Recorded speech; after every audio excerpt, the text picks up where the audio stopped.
Angels, we are guided, and gifted today as we tap into that diamond DNA. I pulled some cards based on the full moon that is tonight, actually, in Scorpio. Really just like, what has worked for me thus far and what do I need to transition to, what new phases in my life. And like I said, what has been working for me and what do I need to either invigorate in my new routine or leave behind. So we got the death and rebirth in the right order. Cycles of transformation, rebirth, transition, change, new beliefs, newfound awareness, endings a symbolic death, and initiation process. You are on the cusp of a massive transformation, and it's time to mourn the end of one phase while celebrating the birth of another. This energy of transmutation and rebirth signals a beautiful metamorphosis that will allow you to expand your consciousness and move closer to your own divine essence. A cycle in your life, relationship, a belief, a career path, or an outdated plan for the future is coming to an inevitable end. Deep breath, and if this scares you, sweet light, this change is needed. Know that this card urges you to release what is already losing energy and to focus on things that are already gaining momentum. Welcome the possibility of something new and allow this phrase to come to a graceful end. Look toward the magic of this newfound horizon, because underneath its morbid exterior, the death card heralds exciting times filled with the brightness of so much potential. New light awaits. I allow myself to let go of the past in order to add energy to new beginnings. So that is very much along the lines of just Scorpio in itself. So that is very confirmation-y for myself. We got 8 of Swords, feeling stuck, a time to open your eyes to unveil the truth, having more options than you thought, an opportunity to let go of an old story. That's crazy because for so long and for so long, I feel like I'm kind of starting to try to get away from it now, especially because I do have my own family, but like back in my younger self, especially when I was living at home, obviously super young, like I thought I was the only child in the world that was sad and going through stuff and, was the only poor fucking, person in the entire universe and just sad. And I cling on to sometimes this sad story because sometimes I'll try to get myself mad or sad, and my man is always like, I'm always trying to make myself sad because that space and those emotions were such a safe spot for me almost for so long that's where I kept myself, just because that's the only place I knew where to go. Like even still sometimes today I struggle with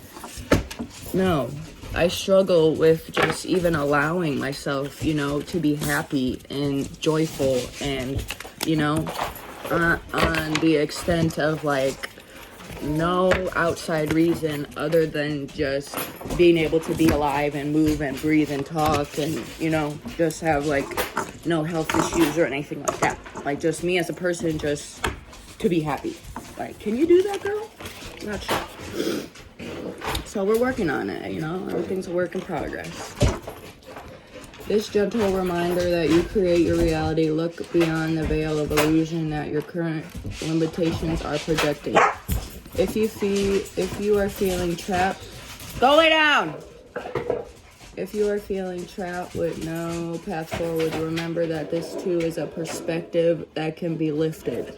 When you choose sovereignty over victimhood, you become the fierce wielder of choice. You can free yourself from your shackles and shift your outcome dramatically by accepting that you are the one person who is responsible for your happiness. Create infinite portals of possibility by becoming the solution. We are never really stuck. Nurture your soul and spend the time you need to transmute any feelings of helplessness. While we can't control every experience that is put on our path, we can definitely work on how we respond to each one. Let go of old stories and be vigilant of any wallowing low vibe thoughts that you may be holding on to. Frame your experiences as lessons and choose to heal. I am free to choose my healing and my light. Love it. Okay, now we got 2 of Cups in reverse. Emotional blocks, not being open to receive love. That's crazy. If spirit wasn't like, hey ma'am, are you home? I don't know what the fuck this is. Emotional blocks, not being open to receive love, disharmony, unions disrupted, separation, healing, past trauma.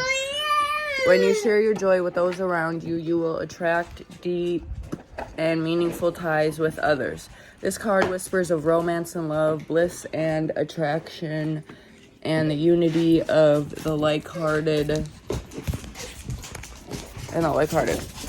Sometimes it signifies the beginning of a new friendship or a business partnership, while at other times it marks a profound romantic union. This perfect pairing of matched souls has the potential to develop into magical and intoxicating entanglement of twin flames, or the merging of paths that will forever united or changed as a result.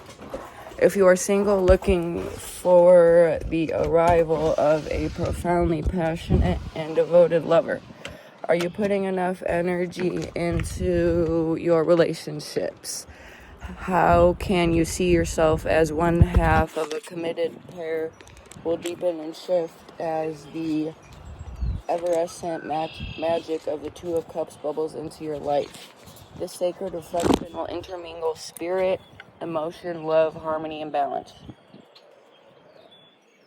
I thrive in partnerships, and my heart leaps with joy when I connect. That's also crazy because, and I just saw this thing, I saw it not that long ago, but when you grow up in a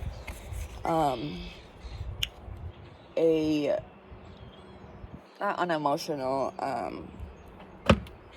not clingy either,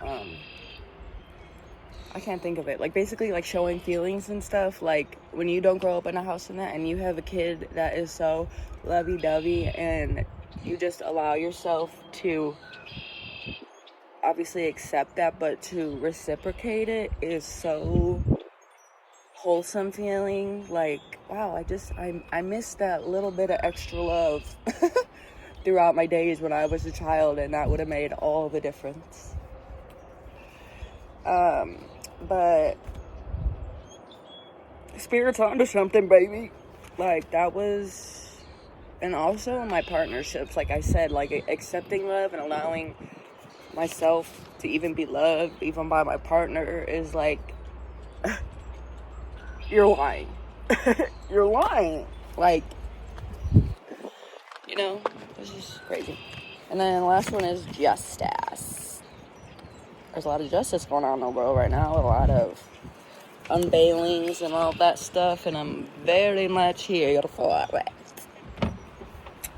And that was in normal. Yeah, the only reversed one I had was the last one. Natural law, balance, karma, truth, wisdom, legal matters, fairness, cause and effect, integrity, objectivity, perspective, accountability. Justice asks you to learn from your past experiences, the good, the bad, and the fugly. Take it all and grow from it. This energy is not about the perfection, but about fairness and honesty. It highlights clarity of motivation and attention, and it asks you to be realistic about the cause and effect of your thoughts and actions. Seek to balance your growth with both positivity and shadow, and learn from the many different parts of you. In your current situation, be in peril as you reframe your reality and work to remove any negative emotional charge from the equation. If fear is causing you to act in a way that you aren't proud of, seek a variety of perspectives before judging another person's actions to be good or bad.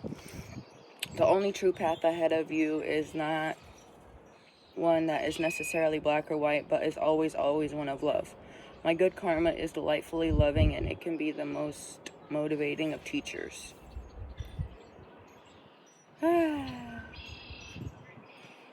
Thank you, Spirit. I love you. And happy full morning.